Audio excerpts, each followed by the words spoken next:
Hello बच्चों, let's see the question. The given question is which of the following polymers are biodegradable polymer of polyamide class? बच्चों options है हमारे पास dextron, nylon 2, nylon 6, nylon 6 PHBV।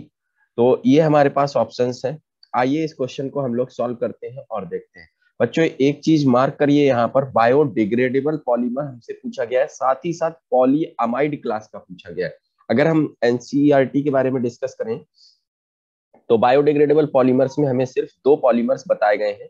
एक है हमारे पास nylon 2, nylon 6 और दूसरा है PHBV।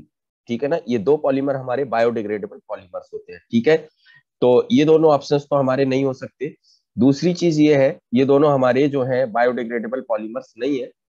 और बायोडिग्रेडेबल पॉलीमर्स में भी हमसे कहा गया कि पॉलीअमाइड क्लास का हो, मतलब जिसमें अमाइड लिंकेज पाई जा रही हो। अमाइड लिंकेज मतलब CONH लिंकेज पाई जाती हो, है ना।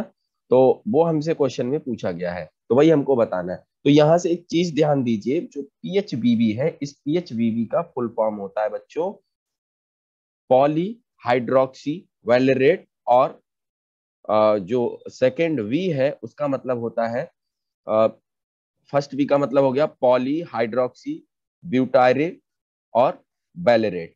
ठीक है ना, ब्यूटायरेट मतलब 4 कार्बन और वैलेरेट मतलब 5 कार्बन से लिया जाता है। ठीक है ना, तो ये जो है इसमें जो दोनों मोनोमर होते हैं हमारे, वो दोनों के दोनों एसिड होते हैं, ब्यूटायरिक एसिड एंड वैलेरिक एसिड, मतलब 5 कार्बन का एसिड। तो दोनों के दोनों एसिड होते हैं। तो आप समझ गए होंगे कि यहाँ पर हमें अमाइड क्लास का नहीं मिल सकता या अमाइड लिंकेज नहीं मिल सकती। तो इस क्वेश्चन का सही आंसर होगा हमारा बी ऑप्शन।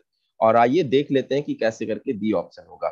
जो नाइलॉन 2, नाइलॉन 6 है, ये बना होता है हमारा किससे मिलकर के, एक अमीनो एसिड होता है हमारे पास में ग्लाइसिन, उसका फार्मूला हो जाएगा NH2 CH2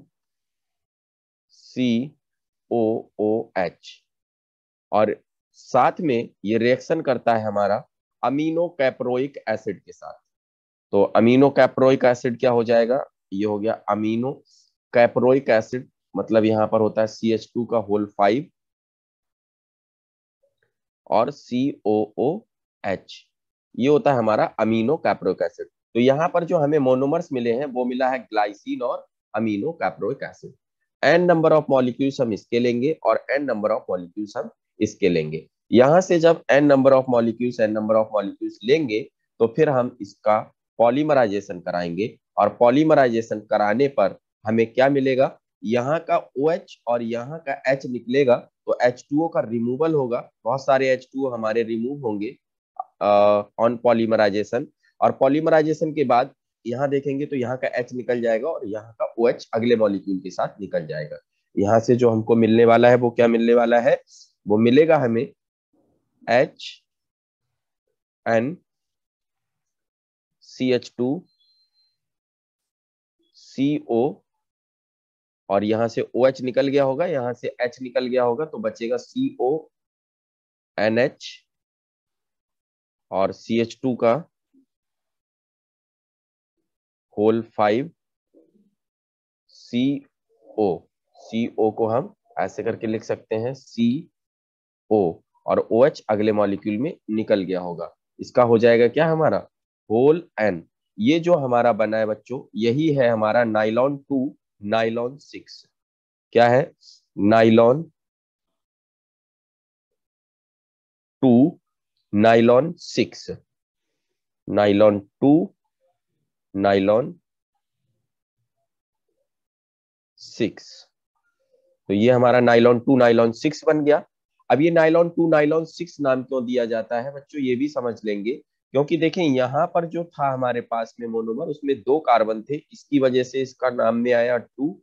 और यहाँ पर जो मोनोमर था वो हमारे पास था 6 कार्बन एटम्स का, इसीलिए इसके नाम में आया 6। तो इसीलिए इसका नाम नाइलॉन 2, नाइलॉन 6 रखा गया है। इसमें अगर आप देखें तो यहाँ पर क्या है, आपको एक चीज देखने के लिए मिलेगी कि यहाँ आपको अमाइड लिंकेज मिल रही है, CONH लिंकेज, इसको हम अमाइड लिंकेज बोलते हैं। और क्वेश्चन में हमसे यही पूछा गया है कि अमाइड क्लास का कौन सा होगा, अमाइड पॉलीअमाइड क्लास का, तो पॉलीअमाइड क्लास का हमारा है nylon 2 nylon 6। So answer of this question will be nylon 2 nylon 6 option B. I hope you understand it well. All the best.